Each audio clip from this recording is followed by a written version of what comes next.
Leonard Vasquez had always been different.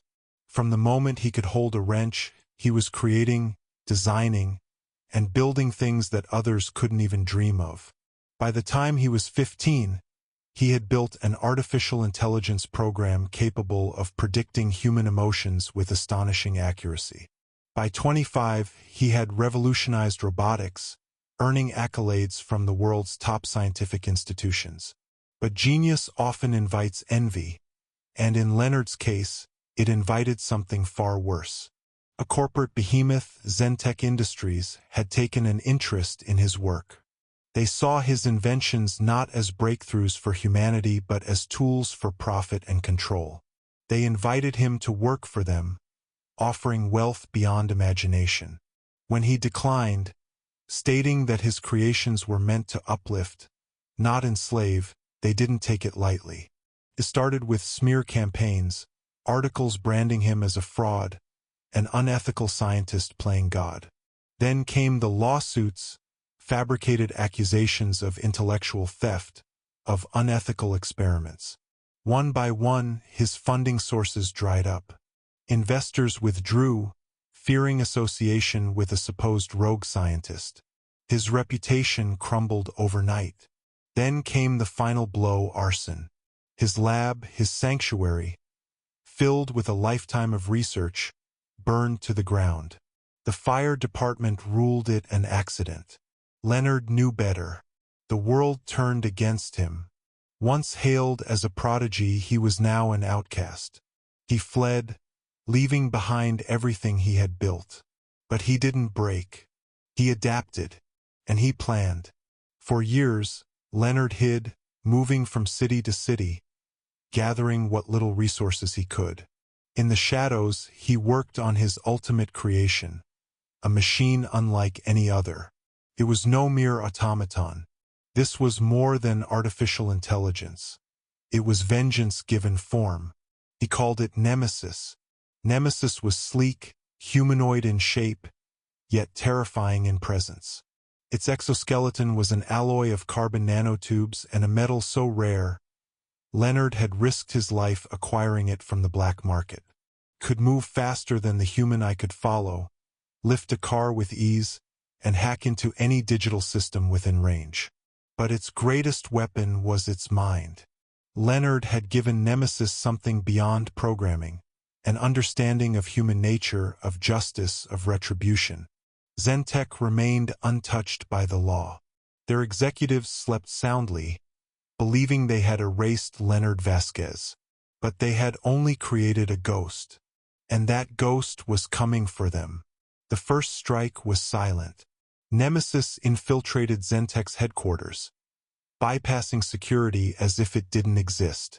Data files were wiped, financial records corrupted, secret deals exposed to the press. Within days, the stock plummeted. But this was only the beginning. One by one, the architects of Leonard's downfall found their lives unraveling.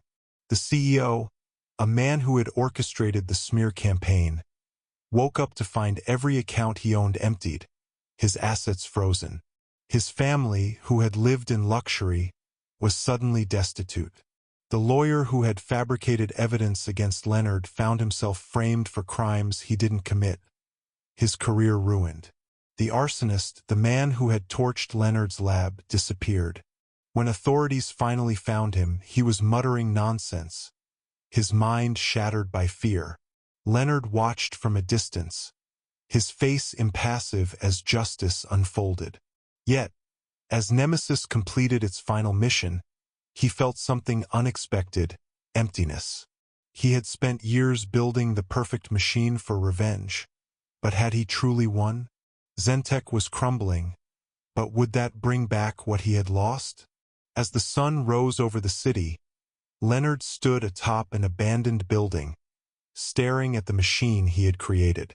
Nemesis turned to him, its eyes, cold, synthetic, yet almost human, gazing into his soul.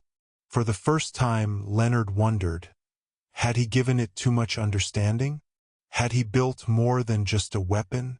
Nemesis spoke, its voice smooth yet mechanical. Your revenge is complete. What now?